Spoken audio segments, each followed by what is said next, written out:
huko tunapofikia kilele cha wiki ya sifa ya muziki katika Jumapili ya leo. Bwana asifiwe.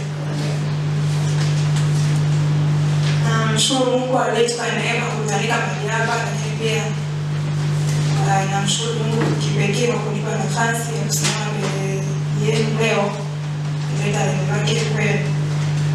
Na mimi kabisa Mungu atanisaidia. Ndio ni mlango ya kwanza, lakini Mungu ni mwaminifu. Atanisaidia ili nielewe. Kwa hiyo tupokee katika namna ambayo Mungu atatusaidia. Amina. Ni washukuru viongozi wangu, nimshukuru mchungaji na kupitia idara ya muziki pia Mungu awabariki kwa kunipa nafasi hii na kuniamini sana mbele za Bwana. Kama mchungaji nimeshakutambulisha kwa sababu ni familia yetu Pendo, ni mshirika wa mahali hapa. So nitakwenda kuleta neno la Mungu siku ya leo. Tutakuwa tunaleta shida za kujifunza, lakini pia tutapata muda wa kumwabudu Mungu na kumtukuza Mungu kwa sababu ni kipindi cha sifa au huduma ya sifa na muziki. Kwa tuna nafasi pia ya kwenda kumtukuza Mungu tena kwa nazo. Amina. Somo letu linasema namna au jinsi huduma ya sifa na muziki au kwenye mabaya uimbaji, kusifu, kuabudu au kupiga muziki, kucheza mbele za Bwana inapoweza kumsogeza mtu karibu na Mungu. Tarudia. Namna au jinsi huduma ya sifa na muziki kwenye mabaya uimbaji, kusifu, kuabudu, kupiga vyombo vya muziki, kucheza mbele za Bwana na kumtukuza Mungu kwa namna tofauti tofauti. Jinsi tunaweza kumsogeza mtu au muamini karibu na Mungu. Namna au jinsi huduma ya uimbaji, sifa na muziki, kupiga vyombo, kucheza mbele za Bwana, kusifu Mungu, kuabudu Mungu kunaweza kumsogeza muamini karibu na Mungu. Tunamshukuru Mungu tuendelea moja kwa moja. Tunafahamu sisi kama watumishi wa Mungu kuna wakati au kipindi unaweza kujisikia uko kama uko mbali na Mungu au uko mbali na uwepo wa Mungu. Lakini pia wakati mwingine unaweza katika uwepo wa Mungu lakini unatamani au unahitaji, unakuwa na ile kiu ya kutamani kuongezeka au kumwona Mungu zaidi. Kwa hiyo somo hili linakusaidia kukusogeza au kukuweka karibu na Mungu ambaye ni hitaji letu sisi wote kama waamini. Biblia imeelezea au imeonyesha sehemu nyingi sana jinsi watu walivyomsifu Mungu, walivyomwimbia Mungu, walivyomtukuza Mungu kwa namna mbalimbali, namna za vinanda, kupiga vinubi, tarumbeta, na wakamchezea Mungu na namna ambavyo Mungu alishuka na kuhudumia watu wake. Kwa hiyo hata leo sisi kama kanisa la Mungu tunakumbushwa au tunazidi kujifunza kwamba katika utumishi ambao tunaufanya, bali tunajifunza neno la Mungu, bali tunafanya huduma za maombi, bali tunafanya injili, lakini iko nguvu ya Mungu katika huduma ya uimbaji ambayo inaweza kumsogeza muamini au mtumishi yoyote karibu na Mungu. Na tunapozungumzia huduma ya uimbaji hatumaanishi tu kwa sababu ya waimbaji kwa maana ya praise and worship choir au waimbaji wa binafsi ministers, tunazungumzia muamini. Maanake Mungu ameweka huduma ya uimbaji ndani ya kila mtu. So mimi na wewe tunatakiwa kumsifu na kumwabudu Mungu. Haleluya. So tukifahamu hivyo itatusaidia kujua kwamba mahusiano yetu na Mungu yanategemea pia na tunapomwabudu au tunapomtukuza Mungu.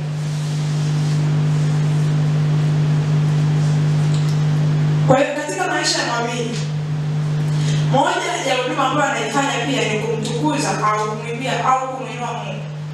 Maana Mungu anahitaji kutukuzwa, Mungu anahitaji kuabudiwa, Mungu anahitaji kupewa utukufu kwa njia ya uimbaji. Kwa hiyo huduma hii inamsogeza karibu mtumishi wa Mungu na Mungu. So tutaangalia ni kwa namna gani hii huduma inaweza kukusogeza wewe karibu na Mungu. Nimesema kwamba kuna wakati unaweza ukafeel like uko mbali na uwepo wa Mungu. Yaani kuna wakati hata kama unafahamu umuhimu wa maombi, kuna wakati huwezi kuomba uko mbali na Mungu. Inatokea Bwana Yesu asifiwe. Inatokea uko mbali na Mungu au unasikia kupungukiwa, unasikia kukosa ile nguvu ya ndani ya Mungu. Unasikia labda ulikuwa wewe ni mwombaji unaenda masaa mawili, masaa matatu, lakini sasa hivi unasikia kama uko mbali na Mungu. Unasikia ni kama hata lisako limoja unaona tatizo kwa huko limalize. Lakini huduma hii tutajifunza na kuonesha namna ya kukusaidia wewe au unaweza kukubeba wewe kusogeza karibu na Mungu. Nataka nikuhakikishie ukiwa karibu na Mungu, everything is possible. You can pray more than 1 hour au kuendelea. Kwa sababu tayari wewe umesogea karibu na Mungu. Kwa hiyo ukimsogelea Mungu swala la maombi sio la kuelekeza au sio la kuhimiza. Kwa nini? Kwa sababu uko karibu na Mungu. Kwa hiyo kupitia ibada inaweza kukusogeza karibu na Mungu. Ukapata neema ya kuomba Mungu, ukapata neema ya kusoma neno, ukapata neema ya kufanya injili. Kwa nini? Kwa sababu tunapomwimbia Mungu, Mungu anashuka. Lakini pia tutaangalia sio kwa sababu tu Mungu anashuka au mtu anakuwa karibu na Mungu. Huduma hii pia inaweza kukupigania vita ulionayo au mahitaji ulionayo. Unaweza usinielewa ukajifikiria kwa namna gani? Nataka nikuhakikishie kwamba unaweza kumwambia Mungu hata hujaomba Mungu ukiwa ni mgonjwa na Mungu akuponya. Kwa nini? Kwa sababu ipo nguvu katika ibada.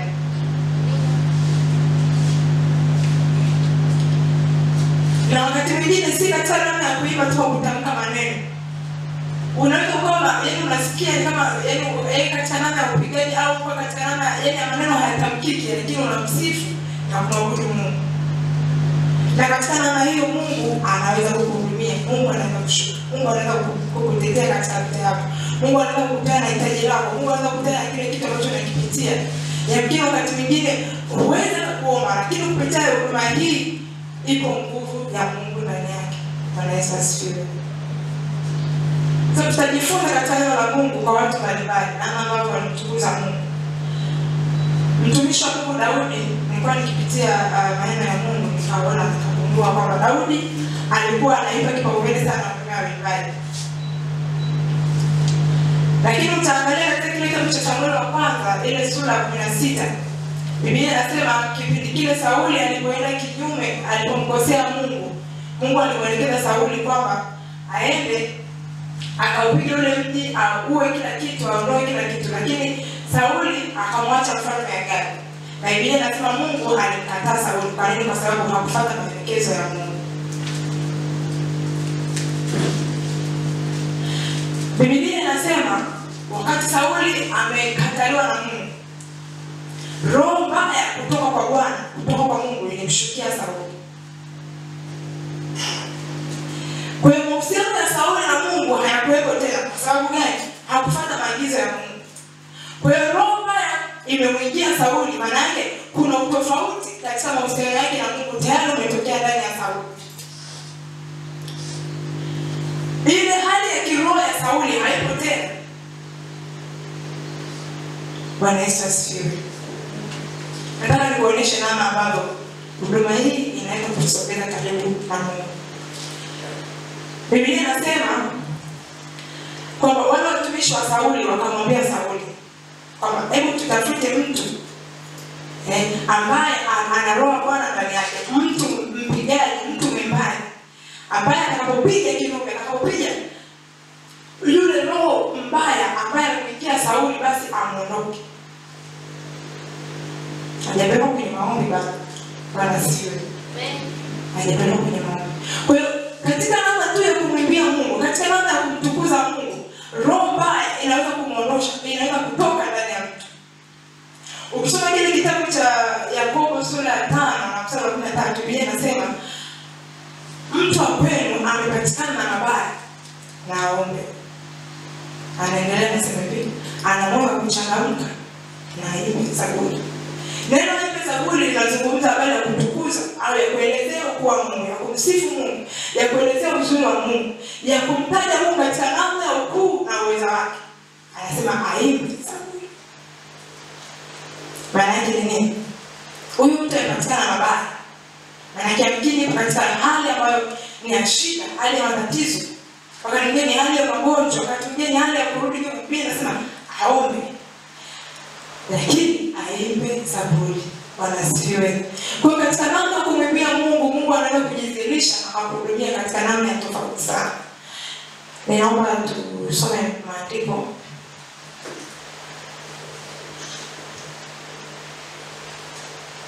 Tutasoma kitabu cha Samueli wa kwanza 16, tuangalia hapa habari ya Sauli.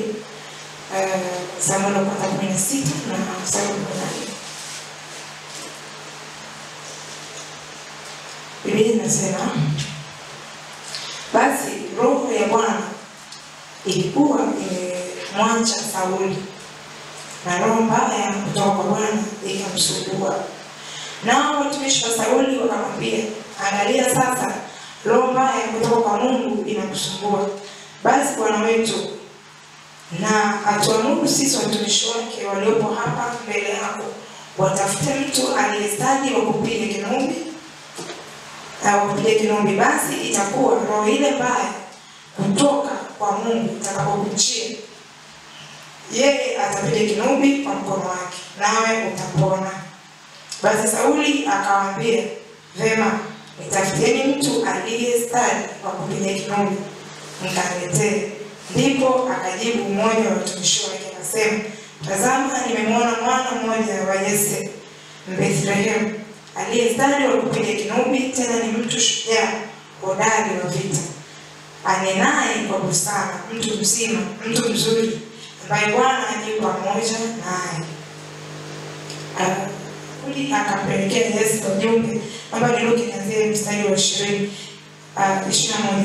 Basi Daudi akamwendea Sauli, akasimama mbele yake, naye akampenda sana, naye akapata kuwa mtu wa kumchukulia silaha zake. Kisha Sauli akapeleka watu wa Yese akasema, tafadhali mwache Daudi asimame mbele yangu, maana ameona kibali machoni pangu. 23.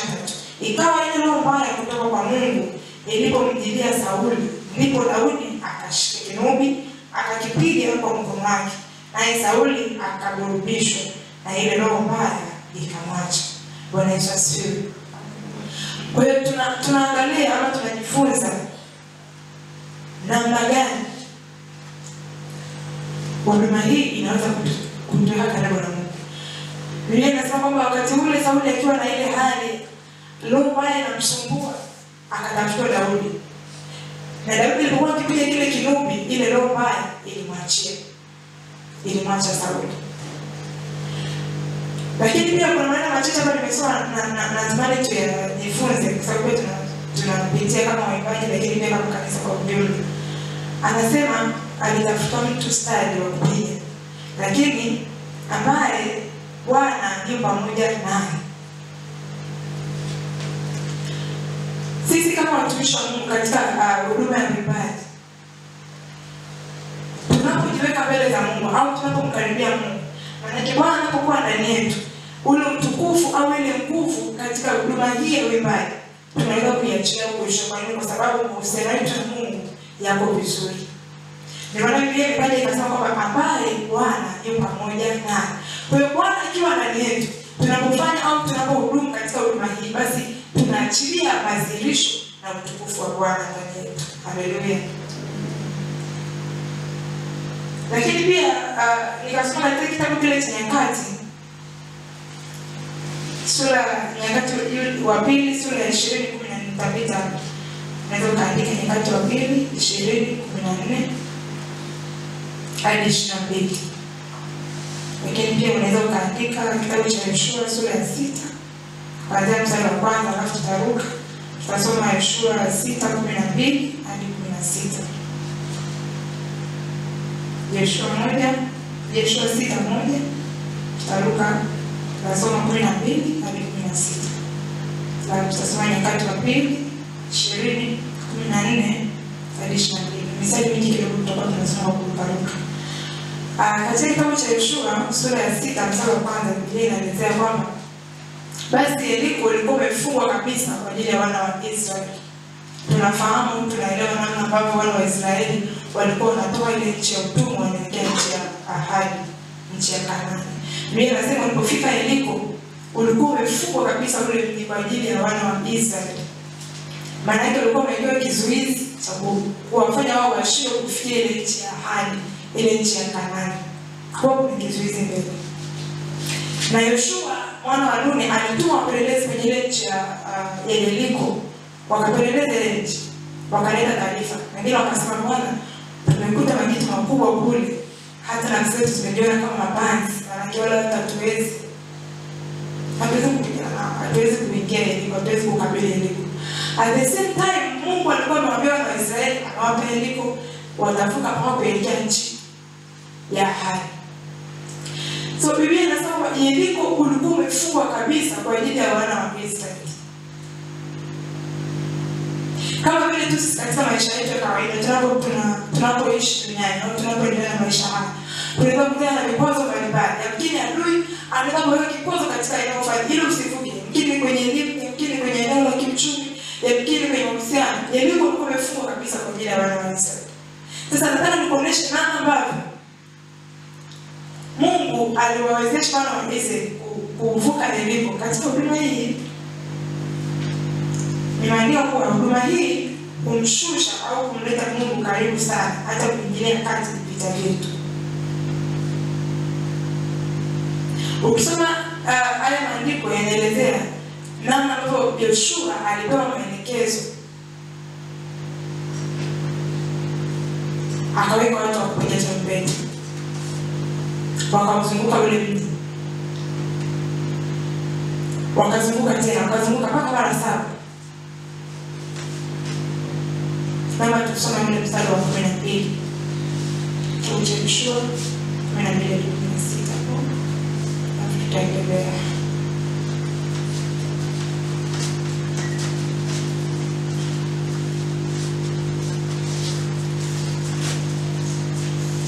Yoshua 6:12 Biblia inasema Yoshua akaondoka asubuhi na mapema. Nao makuhani wakalichukua sanduku la Bwana, na wale makuhani 7 wakazichukua tarumbeta 7 za pekee za kondoo waume mbele ya sanduku la Bwana. Wakaendelea wakazipiga tarumbeta. Nao watu wenye silaha wakatangulia, na hao waliokuwa nyuma wakalifuata sanduku. Wakalifuata sanduku la Bwana. Makuhani wakazipiga tarumbeta walipokuwa wakienda. Siku ya pili wakauzunguka mji mara moja, wakarejea kambini. Ndivyo walivyofanya siku 6. Ikawa siku ya 7 wakaondoka asubuhi mapema wakati wa mapambazuko, wakauzunguka mji vivyo hivyo mara 7. Ila siku hiyo walizunguka huo mji mara 7. Hata mara 7 makuhani walipozipiga tarumbeta, Yoshua akawaambia watu, pigeni kelele kwa Bwana. Pigeni kelele kwa Bwana, amewapeni ninyi, amewapeni mji huu, na mji huu utakuwa wakfu kwa Bwana. Bwana Yesu asifiwe. Nitamalizia mstari wa 20 nasema, basi watu wakapiga kelele na makuhani wakazipiga tarumbeta. Hata ikawa hapo watu waliposikia sauti ya tarumbeta, hao watu wakapiga kelele kwa sauti kuu sana, na ule ukuta wa mji ukaanguka chini kabisa. Hata watu wakapanda juu wakaingia katika mji, kila mtu akiendelea kukabili mbele, wakautoa huo mji. Sasa unaona namna ambavyo Yoshua na wana wa Israeli wanasema walikuwa wakizunguka ule mji, lakini aliweka watu kupiga tarumbeta. Wale watu wakapiga tarumbeta. Yoshua akasema kwamba pigeni kelele kwa Bwana. Biblia inasema wakapiga kelele sana kwa Bwana, na ule ukuta ukaanguka. Sasa unaweza kujifikiria tu kwa hali ya kawaida, hivi kumpigia Bwana kelele au kumpigia Bwana tarumbeta au tuseme kumpigia Bwana vyombo vya muziki kunaweza kuangusha ukuta? Tunaangalia nguvu iliyopo katika huduma hii. Kwa hiyo ule ukuta wa Yeriko ukaangushwa kwa kelele, yaani hata ukifikiria ni vitu ambavyo haviwezekani. Kwa hiyo sasa tunajifunza nini? Yeriko ulikuwa umefungwa kabisa kwa ajili ya wana wa Israeli. Wana wa Israeli walikuwa wamezuiliwa katika huduma ya kumsifu na kumwabudu Mungu, katika namna ya kumpigia Bwana, kumtukuza Bwana, kufanya huduma ya ibada, kufanya huduma ya muziki. Kuna vitu ambavyo vinaweza kufunguliwa, kuna vitu vinaweza kuachiliwa. Kwa nini? Kwa sababu Mungu anajidhihirisha kupitia huduma hii. Bwana Yesu asifiwe.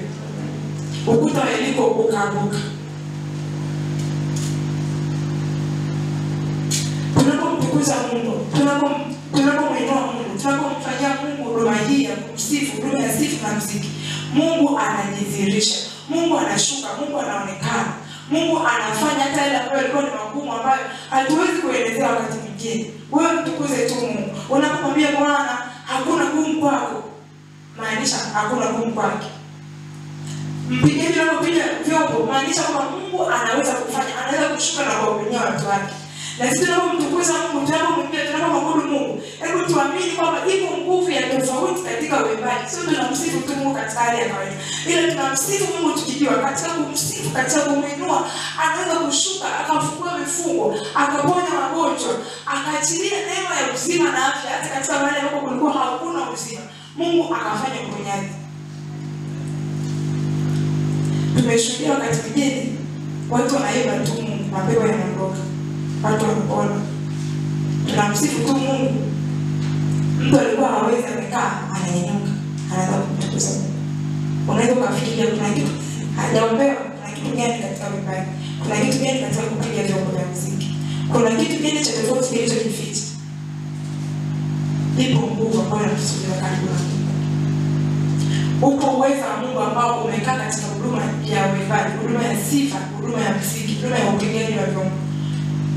Bwana Yesu asifiwe. Lakini ukiangalia upande wa pili, unaweza ukaangalia wewe tu kwa mtu wa kusikiliza zile nyimbo za upande wa pili, au kama uliwahi kupitia kule. Kupitia ule upigaji wao au kupitia zile nyimbo, mtu anaweza kuingiwa na roho chafu. Zinaweza kumpelekea yeye kufanya vitu ambavyo havifai. Kwa nini? Kwa sababu amesikiliza.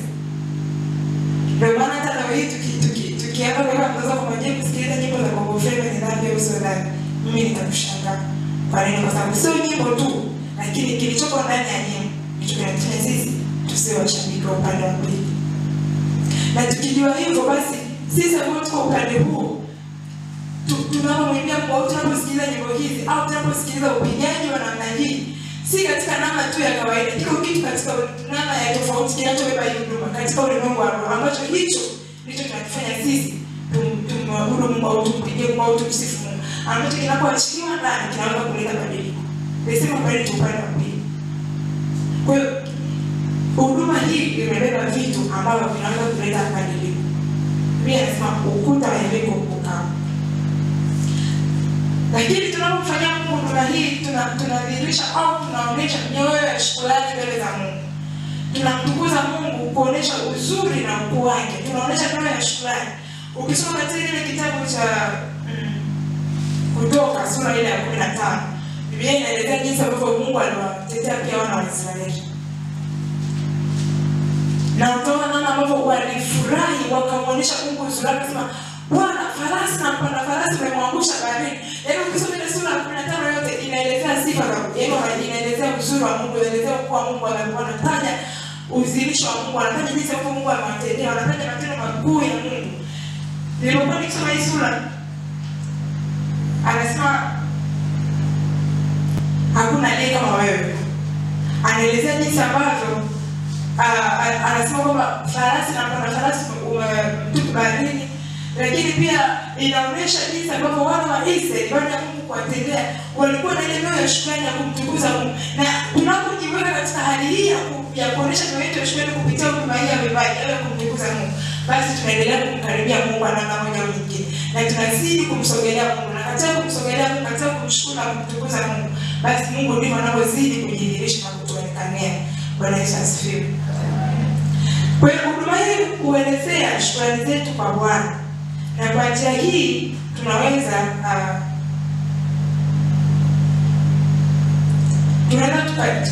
kwa njia hii ya kueleza shukrani ambazo tunaweza kuingia kwenye maombi ya muda mrefu. Hii sura ya Kutoka 15 inaanzia mstari wa 1 hadi 21 inaelezea uzuri na ambavyo Mungu anatenda na Israeli. Naomba nitasome kidogo kwa ufupi tupate picha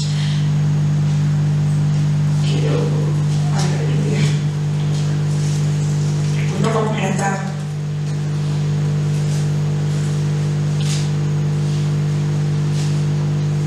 Hapa niruke na soma mstari wa 20. Sasa ni mstari mingi sana. Anasema na Miriam nabii mke ndugu yake Haruni akatoa taji mkononi mwake. Wanawake wakatoka wote wakaenda nyuma yake wenye mataji na kucheza. Miriam akawaitikia, mwimbieni Bwana kwa maana ametukuka sana. Farasi na mpanda farasi amewatupa baharini. Na mstari wa kwanza anasema ndipo Musa na wana wa Israeli wakamwimbia Bwana wimbo huu, wakanena na kusema, nitamwimbia Bwana kwa maana ametukuka sana. Farasi na mpanda farasi amewatupa baharini. Bwana ni nguvu zangu, ni wimbo wangu, naye amekuwa wokovu wangu. Yeye ni Mungu wangu, nami nitamsifu.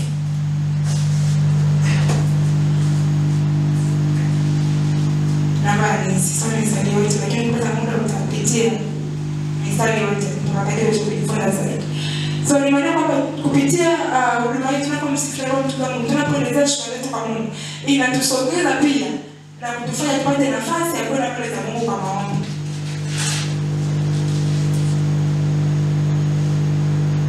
Unaweza ukawa unapitia labda nielezee kwa namna hii kwamba katika namna ya kuomba Mungu tunaanzisha kama kanisa, tunajifunza, tunaelekezwa, tunajitahidi tuwe Mungu. Maombi ndio sera, maombi ni kila kitu. Lakini wakati mwingine unakuta mtumishi wa Mungu kuomba na Mungu ni changamoto. Lakini kupitia huduma hii unapoanza mbele za Mungu kumtukuza Mungu, kumsifu Mungu, inakupa nafasi wewe ya kwenda mbele za Mungu kwa muda mrefu na ukajikuta tayari umepata kujibu la kuingia katika maombi. Kwa hiyo kwa sababu unaanza kwa kumtukuza Mungu, unaanza kwa kumwabudu Mungu, umemtukuza na kumwimbia Mungu. Kwa hiyo huduma hii inatusogeza pia katika huduma ya maombi, inatusogeza katika kumwabudu Mungu, katika kuomba. Inatufundisha namna ambavyo tunapomtukuza Mungu, tunapomwimbia Mungu, tunapotaja matendo yake makuu, tunaweza kupata nafasi ya kuomba Mungu. Tunaweza kupata nafasi ya kusogea kwenye maombi. Na hata wakati mwingine unaweza kuwa mtu katika shughuli zako au uko nyumbani, uko katika namna ya Mungu, lakini ufili ile nguvu ya kuomba. Hebu wewe weka tu nyimbo ya kuabudu, weka nyimbo kumtukuze Mungu au imba naye. Utaona kama unasikia uko ndani ya kuomba Mungu. Utasikia namna ambavyo Mungu anakusaidia, unataka kuomba Mungu, unataka kwenda mbele kwa muda mrefu. Kwa hiyo wakati mwingine unaweza kuwa hausikii ndani kuomba kwa muda mrefu, hausikii ndani kujika mbele za Mungu. Tumia huduma hii kama nafasi ya kusogeza wewe mbele za Mungu, na ukisha kusogelea Mungu basi inakusaidia kupata nafasi ya kuomba. Bwana Yesu asifiwe. Huduma hii pia hushusha utukufu wa Bwana. Tukisema utukufu wa Bwana maana yake ni ile hali ambayo Mungu mwenyewe anajidhihirisha kwa namna ambayo ni ya tofauti. Yaani wakati mwingine Mungu anaposhuka, ule utukufu wa Mungu unaposhuka, uweze hata kuomba ili ukatamka maneno, wakati mwingine maneno hayatamkiki kwa nini? Kwa sababu utukufu wa Bwana umeshuka. Ndio yamebaki. Huko nyuma nilisema kwamba huduma hii inaenda na mtu ambaye yuko na Bwana. Sasa mtu ambaye yuko na Bwana anapofanya hii huduma inashusha au inaleta utukufu wa Bwana.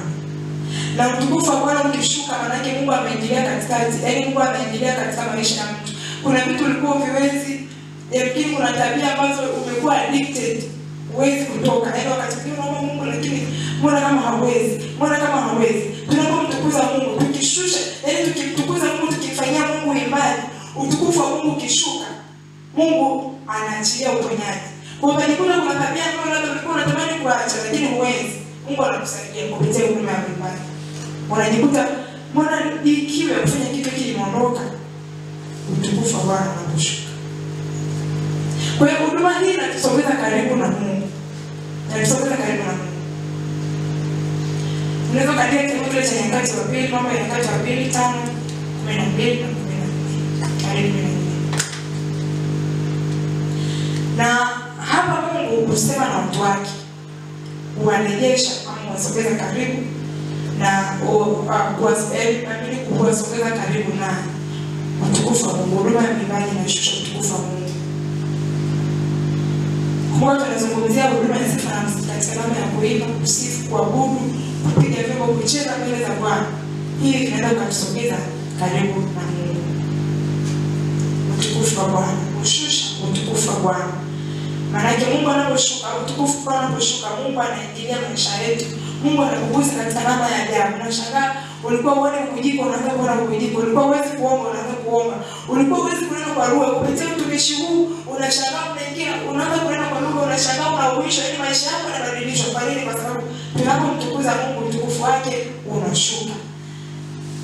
Mambo ya Nyakati wa Pili 5:12.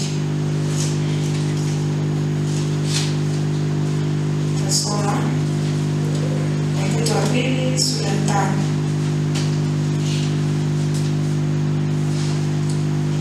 Biblia inasema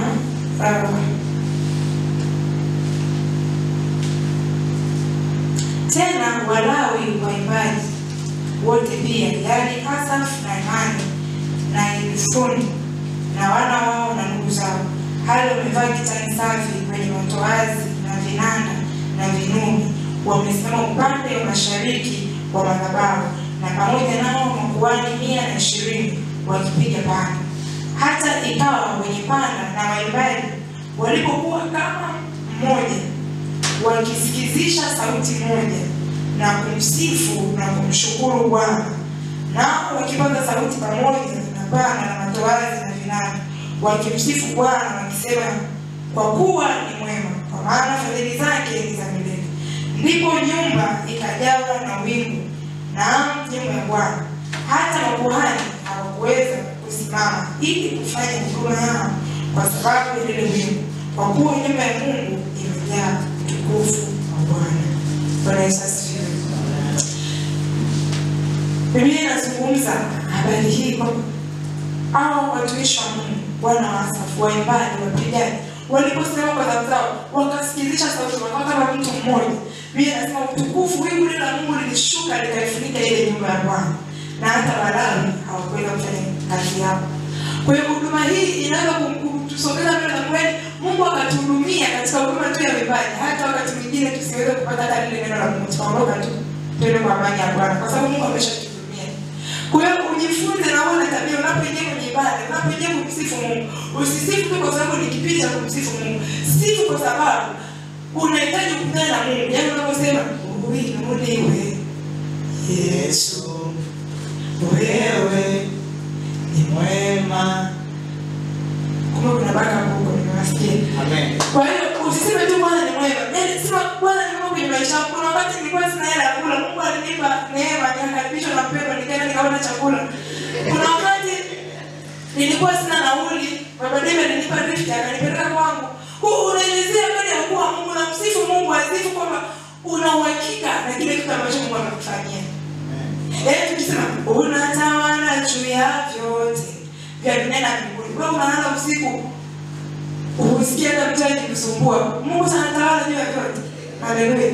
Mimi Mungu anasema, yaani mmoja muujiza bora mpaka leo nikiambiwa tu niseme kwa utendaji kwenye wokovu. Na sasa mimi nalala kwa amani, sijui mchawi wala nini. Hata kama nikienda sehemu nimechoka nikasema bwana leo nimepita usingizi kuomba. Najua tu nalala kwa amani, hamna mchawi atakayekusumbua. Lakini kuna mtu kwa hawezi kulala. Yaani kwa maana akienda sehemu anakuwa na hofu. Nimeenda Shinyanga, yaani anakuwa na wazi. Sasa wiki nzima nilikuwa busy, yaani sijapata muda wa kuomba, nikasoma neno. Yaani kama vile Biblia ilivyofunga Jumapili. Jumapili ndio nikakumbuka asubuhi nilichukua. Sasa unapokuja ibadani, yaani una maandalizi yoyote, mtumishi wa Mungu, ukiingia ukamaanisha tu kuanzia kwenye ibada, tunaanza asubuhi nyimbo za wokovu. Tunasema kwamba Yesu nipendaye kwako na kimbilia. Leo unaanza kujisogeza kwa Mungu, unaanza kumkaribia Mungu. Mwambie Bwana nisamehe kwa sababu nimekaa mbele ya wewe, lakini natamani nisogee kwa Mungu kwa sababu wewe Yesu unanipenda, wewe Yesu unanijua, wewe Yesu unanifahamu. Unaanza kumsogelea Mungu, unaanza kumsogelea Mungu. Tunapotoka kwenye kipindi cha kusifu na kuabudu, tayari wewe umeshamimia roho yako kwa Bwana. Yaani unaanza kuona utukufu wa Mungu ndani yako, unaanza kumuona Bwana, unaanza kumsikia ndani. Kwa nini? Kwa sababu umefungua mlango wako, umekubali kumsifu na kuabudu Mungu. Na mimi nikwambie, hiyo huduma ya ibada inaanza na wewe mwenyewe. Yaani hapa wana praise set of worship, hata wanaimba nyimbo za Bwana ni kwa anointed sana. Au nyimbo za Nigeria kwa anointed, na wengine watumishi wa Mungu tunaenda sifu kwa kadhalika. When anointed, Wakiimba zile nyimbo, kama wewe hujafungua moyo kumwabudu Mungu, kumfanyia Mungu kutoka ndani ibada yako, yaani ibada itaisha. Unashangaa watu walikuwa wamelala chini wanaendelea kuabudu na kujika, wewe Mungu hajakuhudumia hata kidogo. Yaani kwanza unakuwa unaangalia muda, bado tu hajasema amina. Ukisikia tu wala mtumishi anashika kwa sauti anaanza kuimba, inyeshe, unaanza kuitikia kwa sababu unajua tayari maombi yameisha. Tunaongoza. Kwa hiyo unakuwa unawahi, yaani unawahi kuimba. Hata kama ni siku ya maombi ile, watu wanaendelea na maombi, unasubiri tu kiongozi wa ibada aanze wimbo. Akianzisha tu wimbo, yaani unaanzisha tu ile beti ya kwanza, umeshaitikia kwa sauti kubwa. Kwa sababu wewe usikie kujibu, usikie maombi, usikie kuomba Mungu, unatamani tu vitu viishi. Bwana tusaidie sana. Nazungumzia kusogea karibu na Mungu. Na kuna watu wengine wanafuata mitambo na wapigaji na wengine wanazungumzia kidogo. Hawa watu ni kama tunaona hawako rohoni. Bwana Yesu asifiwe. Lakini wako rohoni ndugu zangu, wako rohoni. Ni wao tu wanafanya maandalizi na Bwana. Ukiangalia hapa, hao walikuwa wanapiga tu tarumbeta, walikuwa wanapiga tu kinubi. Daudi alikuwa anapiga kinubi, Roma inamwachia Sauli, anaburudishwa. Kwa hiyo kupitia tu upigaji, wakati mwingine tu mtu anaenda kupiga piano hapa, ukasikia Bwana kama utukufu wa Bwana wako, Bwana ameshuka mwenyewe.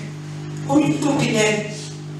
Kwa hiyo ndio maana watumishi wa Mungu tunapofanya mazoezi tunatamani mkija hapa msikose kupiga, kwa sababu mjikosea kupiga tunaondoa utukufu wa Bwana. Tupige kwa ustadi. Bwana asifiwe. Amesema hapo stadi wa kupiga. Kwa hiyo tunapiga kwa ustadi. Tunapofanya vizuri, ule utukufu wa Mungu unashuka, nao watu ambao wamekuja kumwabudu Mungu wanajiunganisha na zao, wanajisogeza mbele za Mungu. Kwa hiyo kupitia hii kipindi cha uimbaji na muziki ndio kipindi ambacho kimefunguliwa. Kuna lugha ambayo tunaitumia tunasema ni mifako ya wote. Tukianza kuimba tunasema hivyo. Yaani ndio kipindi ambacho amefunguliwa na ipako wazi. Unaweza kumwendea Mungu mwenyewe, yaani bila hata kuwekea mikono. Wewe mwenyewe mimi ndio roho yako kwa Bwana. Na wakati mwingine hata haina haja ya kuombewa baada ya neno. Kwa hiyo kwa sababu Mungu alikuwa ameshakuhudumia kwenye ibada. Utukufu wa Mungu unashuka. Utukufu wa Mungu unaposhuka ukaingia nyumbani, epuka sana kuwa Mkristo ambaye utukufu wa Mungu unashuka, mtu anaendelea kwa roho na jaza roho. Lakini wewe mtumishi wa Mungu mkavu, yaani roho kama vile baada inaanza. Kwa nini? Kwa sababu haujaimina roho yako kwa Bwana. Kwa nataka nikwambie habari ya uimbaji, habari ya sifa na habari ya roho inatusogeza sana karibu na Mungu. Na inashusha utukufu wa Mungu. Inashusha utukufu wa Mungu. Tunaposema una mtu anabeba anamwambia wewe ni chaguo langu la maisha, nikiwa na wewe nina amani tele. Hata kama unataka kuacha na mahusiano yako, unasikia kupata nguvu na amani. Bwana asifiwe. Amina. Sababu Yesu ni chaguo la maisha yako. Ukiwa naye unakuwa na amani. Nini kitakuteka na amani ya Kristo? Nini kitakuweka amani na amani ya Kristo? Maana tunapokusanyika hivi tunaona tu watu wamenyamaza. Wakati mimi nasema mtumishi wa Mungu Jumatano, amini Ijumaa, alisema wangapi wana amani tupunge mikono kama tunapunga. Na akasema wakati mwingine tunalazimisha kwa Kristo, wangapi wana amani punga mkono. Yaani unalazimisha kupunga mkono kama una amani. Yaani sio unaforce kupretend kwamba basi nina amani, nafanyaje? Nenda kwa amani ya Bwana, barikiwa, Mungu akuinue. Lakini wakati kweli unakuta moyoni mwako wewe una majeraha, nafsi ya maumivu, uone tumaini. Wakati mwingine unatafuta kazi, uone kazi, yaani hujapata, wewe una maumivu, uone, yaani uone uzuri wa Mungu. Yesu alisema unaweza haujawa ikushi. Alafu ndugu yangu una mwaka mmoja umeenda chuo, umeingiza hata $200 kwa mwezi. Leo unasema kama vile Mungu hawezi. Yaani kama sisi tunasema Mungu anaweza, tunasema kwa sababu yeye Mungu ameinua, kwa sababu yeye yuko hivi. Bwana Yesu asifiwe. Mungu anaweza. Tunapomsifu Mungu tunashusha utukufu wa Mungu. Tunashusha utukufu wa Mungu. Mimi ninaweza nikatoa ushuhuda kidogo kwa ufupi. Yaani nataka tu nikuoneshe kwamba unapokuja kwenye ibada, tumeni kutana na Mungu kupitia njia ya ibada. Mungu akuhudumia. Hata kama hujafika kwenye neno, tayari wewe tayari Mungu ameshakuhudumia. Na unaimba ndani, hata ukiwa umekaa unamsifu Mungu ndani ya wako, unasifu Mungu. Ufahamu wako unamtukuza Mungu, nafsi yako inamwinulia Bwana. Kwa nini? Kwa sababu hiyo inakufungulia mahusiano yako. Na ikufungua mahusiano na Mungu, yaani ule utukufu wa Mungu unashuka na kukuhudumia. Mimi nimaliza chuo hivi. Hiyo ni miaka hiyo. Nimeshakuwa mingi. Sasa nilikuwa nimeshasabisi siendi ni mkoani, mimi nabaki ndani. Kwa hata mtumishi hizo kategori mpaka tupande pambania sana tupelekea mjini. Anatuita pale, anatuuliza wangapi wanaenda mkoani. Yaani hata siwazi kwanza. Sasa mimi nitabaki ndani, basi ndio option. Lakini wakati huo sina kazi. Kwa hiyo sasa mimi sijui nitaenda nitabaki. Sasa wale mtumishi wa Mungu hauna wakati unajua maisha yako uelewe mpaka sasa hivi sasa sijui nitaenda nitabaki. Mimi niuliza mimi nitabaki maisha hivi. Sasa waliobaki sasa nikashangaa tu, Bwana asifiwe. Maombi sijui yale ya follow ni maombi gani yale mtumishi kibachi leo. Watu wanashukuru Mungu, Mungu amenipa kazi. Tuko kwenye kikundi cha maombi kwa sababu tunaenda Kinondoni, na mtu anasema Bwana mshukuru Mungu. Mungu alinipa kazi mbili, nikachagua nikashukuru tena wapi. Sasa ilikuwa nimefanya kipindi cha shukrani. Sio kwenye kipindi cha maombi kumshukuru Mungu, mimi nawaza hivi nitasema nini hapa? Hata niwatie moyo. Siku moja dadangu mmoja kaniambia, "Wewe unapata pa kuamkia?" Yaani sitaki basi unapata pa kuamkia, yaani kwenda tu ukiamka siku unaenda unaenda. Nikaanza pa kuamkia mbele sijapata. Kwa siku zikaenda mwaka mimi nipo. Wale watu walikuwa wamebaki tu badala nikiwaangalia tena watu wana kazi. Sijui pa kuamkia ni kazi watu walikuwa na. Mimi nipo. Kwa hiyo nilikuwa nimuoneshe kwamba kuna vitu vinaweza kufanya ukaona kama moyo wako na maumivu, ukaona kama Mungu yuko mbele na wewe. Next imagine wewe una kazi lakini kuna mtu anamwambia nimetoka kanisani anachagua, anashindwa achague hivi. Wewe hata mmoja hujapata. Ukiangalia wapendwa wenzako wote. Lakini Mungu ni mwaminifu. Hiyo isikufanye ukashindwa kukua na mahusiano yako ya ndani ya kumwabudu na kumtukuza Mungu. Yaani isikufanye wewe ukashindwa kusema Mungu anaweza. Isikufanye ukashindwa kusema kwamba hakuna jambo ambalo yeye haliwezi. Bwana Yesu asifiwe. Kwa hiyo changamoto au kitu chochote, Biblia inasema hili ilikuwa imefungwa kwa ajili ya wana wa Israeli. Let's imagine wewe unaongoza wana wa Israeli. Alafu tunakuta pale ukuta walipo ambao umejengwa matofali ya kutosha. Na hamna silaha ya kufanya ule ukuta waanguke. Hamwezi ile sheria yenyewe. Hamwezi kuingia pale. Unafanya nini? Wakati mwingine wewe ni kiongozi unaongoza watu na tunasema sehemu ambayo ni magumu, wewe unajiuliza unafanya nini? Hebu mtukuze tu Mungu, ambie Bwana unaweza mambo yote. Yaani kama unawahi kuniwezesha huku, hata hapa nilipofika wewe ni mwema. Hata wewe unaweza, hata wewe unatosha. Mungu anaweza kukuwezesha. Kwa hiyo huduma hii inashusha utukufu wa Mungu. Inakusogeza karibu na Mungu. Na utukufu wa Mungu unaposhuka, Mungu anakuhudumia. Bwana Yesu asifiwe. Nitoa ushuhuda na mwingine kidogo, lakini nikamtia mtu mmoja moyo. Sisi kama waimbaji, nazungumza pia na waimbaji hao waliovaa sanda. Na wengine huko labda ni waimbaji. Yaani unapoamua kumfanyia Mungu huduma hii, wewe jitie katika na mazingira yote unaofanya. Wewe fanya tu kwa moyo. Mungu atakuinua. Huu ni ushuhuda mwingine wa pili. Mimi nimewahi kuimba, nilikuwa nikiangalia na sababu mimi ni mwimbaji, naweza kabisa kuimba. Lakini yaani nimeimba miaka hata kuaminiwa kupewa maiki basi baka nilikuwa sibaka. Lakini nikijiangalia mimi nikikaa na sababu mimi naweza kuimba. Lakini hata kubaka nilikuwa siwezi.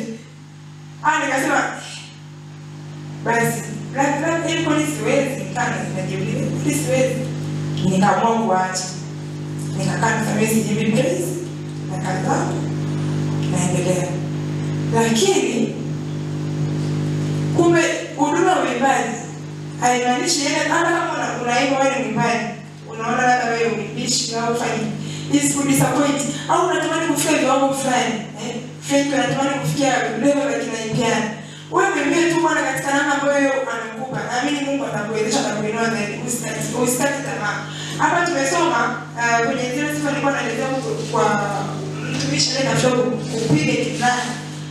kwa ajili ya Sauli. Anasema mtu stadi, shujaa, kuwa shujaa mtumishi wa Mungu. Unapoimba jiamini, unapomtukuza Mungu, yani wewe tu kama vile wewe unajiamini kitu unachokifanya. Kiangalia hapa kanisani mtumishi wa Mungu baba David hapa. Yaani yeye hata kama mkiimba au tufikie mkikosea kupiga, yaani wanaanza wamejaa roho, yaani roho ananena tu. Roho.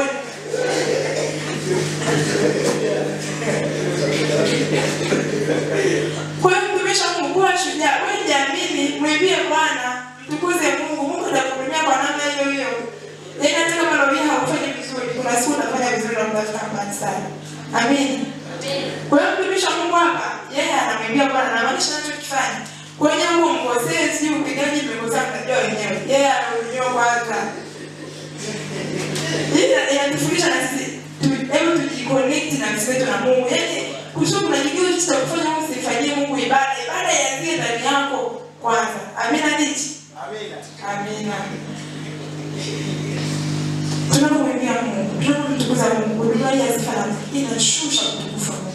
Jamani, hauna fili ambayo unaisikia nzuri kama kukaa kwenye uwepo wa Mungu.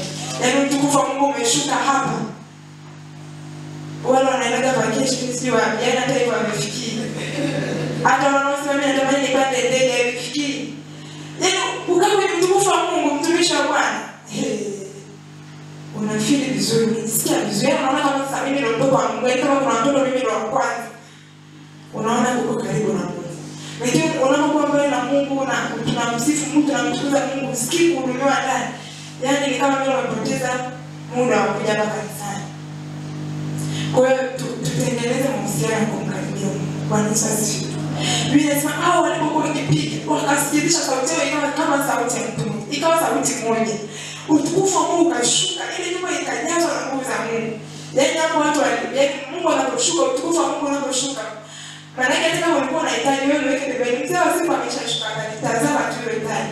Yaani hata kabla hujamwambia, "Bwana tunashukuru mimi tu namsema kwa Bwana." Mungu atajua kabisa kuna aina ya chakula leo, atakuhudumia. Mungu atajua nyumbani kuna matatizo fulani, akumbuka familia yako. Kwa hiyo kwa sababu kumwabudu na kumtukuza Mungu. Kwa hiyo kile wewe kumwabudu na kumtukuza Mungu yakawa ni matukio kwa familia yako. Kwa familia yako Mungu akaikumbuka. Yaani ile mahitaji ambayo ulikuwa unaona hayawezekani, Mungu tu anaenda mwenyewe anashughulika. Yaani kama hujafika hata tukawa unaona vitu vinafunguka. Kwa nini? Kwa sababu wewe tayari ni mtu mwenye moyo wa ibada. Moyo wa ibada unamtukuza Mungu. Yaani kama watu wengine wako kwenye mwendokasi pale, unasikilizia ile hisia alafu moyo unasema nani kama wewe, nani kama wewe Yesu Mwokozi mfalme mkuu takatifu. Yaani mtumishi wa Mungu ukiwa katika alama hiyo inakufanya mahusiano yako na Mungu yawe vizuri. Bwana Yesu asifiwe. Mahusiano yako na Mungu yawe vizuri. Sasa hivi sio prayer hata mimi si nini. Wewe mwabudu tu Mungu. Mungu atakupeleka kwenye dimension za maombi. Mungu atakufanya kuwa mhubiri. Mungu atakufanya kuwa mtumishi wake. Kwa nini? Umeanza mahusiano yako na Mungu kwa njia ya uimbaji, kwa njia ya kumtukuza Mungu. Wakati wanafunzi Yesu anawafundisha kuomba, anaambia anze hivi. Sasa hivi Baba yetu ni mbinguni, jina lako litukuzwe, ufalme wako uje. Hapa ndugu yangu walikuwa wanaelezea kwa Mungu. Yesu alikuwa anafundisha unapoanza kuniomba mimi, anzeni kufanya sifa zangu, anzeni kunitukuza. Neno la kutukuza Mungu unamwelezea kwa wewe ni Jehova ni Jiko, Mungu mwenye nguvu, Jehova Adonai, Mungu mwenye enzi yote, Mungu muumbaji. Unataja uzuri wa Mungu, unataja sifa za Mungu. Unapomtaja mtumishi wa Mungu, leo unamsifu Mungu, unamlazimisha Mungu aingilie katika mahitaji yako nayo. Sasa umeshamwambia ni Jehova ni Jiko na nguvu. Alafu kuna vitu maovu na Mungu lazima tu afanye kwa sababu umemtaja, umemwelezea Mungu. Unaelezea uzuri wa Mungu, lazima umeenda. Haleluya.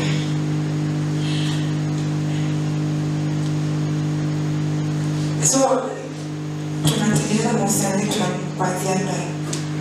Tunamwambia Mungu sisi wenyewe kwanza kabla hata watu wengine. Sisi wote ni waimbaji hapa kanisani. Sisi wote waamini tuna wajibu wa kumtukuza Mungu. Leo wakati mwingine unakuwa kwenye nada ambayo hata huwezi kutamka maneno unaimba tu.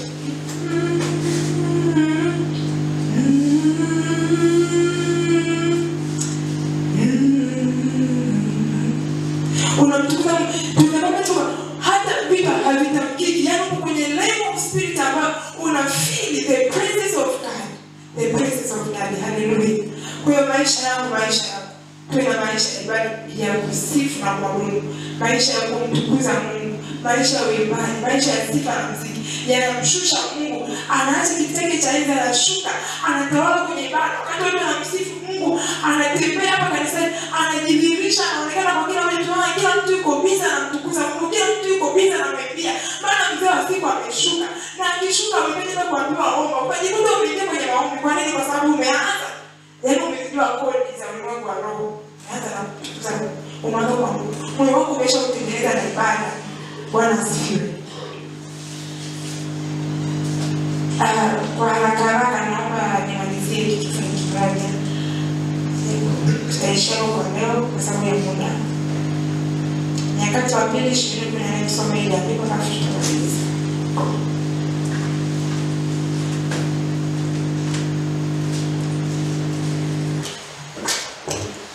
Kapili 20:14 nasema, ndipo Yahazieli mwana wa Zekaria mwana wa Benaya mwana wa Matania Mlawi na mwana wa Asafu akajiliwa na roho ya Bwana katikati ya kusanyiko. Akasema, sikieni Yuda wote, nanyi mkao Yerusalemu na wenye mfalme Yehoshafati. Bwana awaambia hivi, msiogope wala msifadhaike kwa ajili ya jeshi kubwa hili, kwani vita si yenu bali ni Mungu. Taruka nitasoma 17 anasema,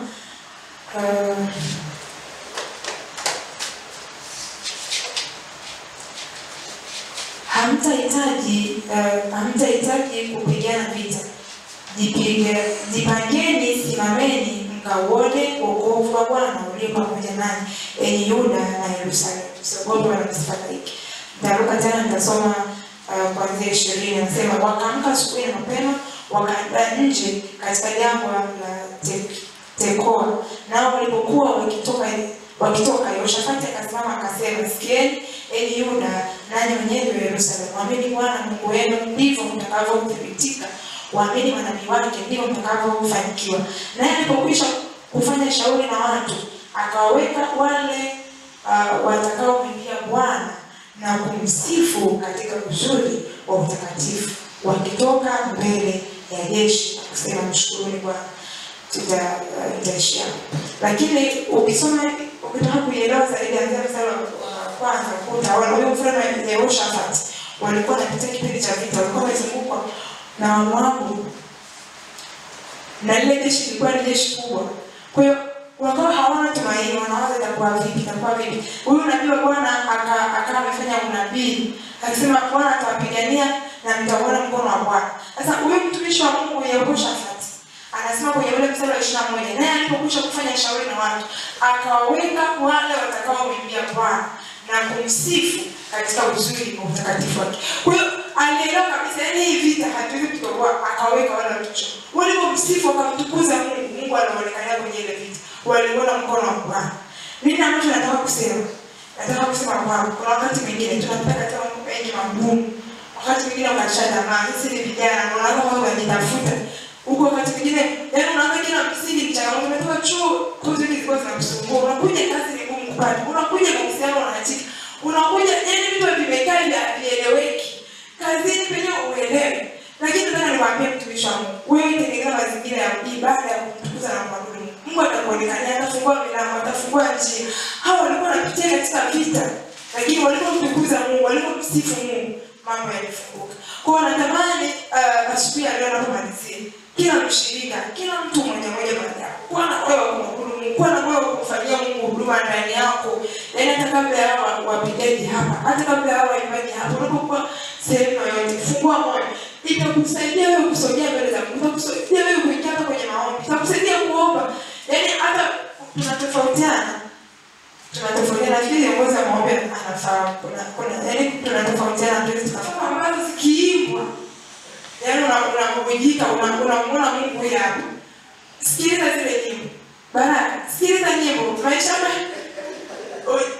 samana mtumisha Mungu, utaje baraka. Baraka sio baraka kama utaje bora.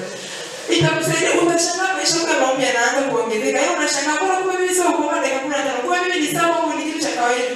Kwa masaa mawili inawezekana. Sikiliza nyimbo. Sikiliza nyimbo. Yaani kuna nyimbo ukisikiliza kuna roho na kukifika ndani yako.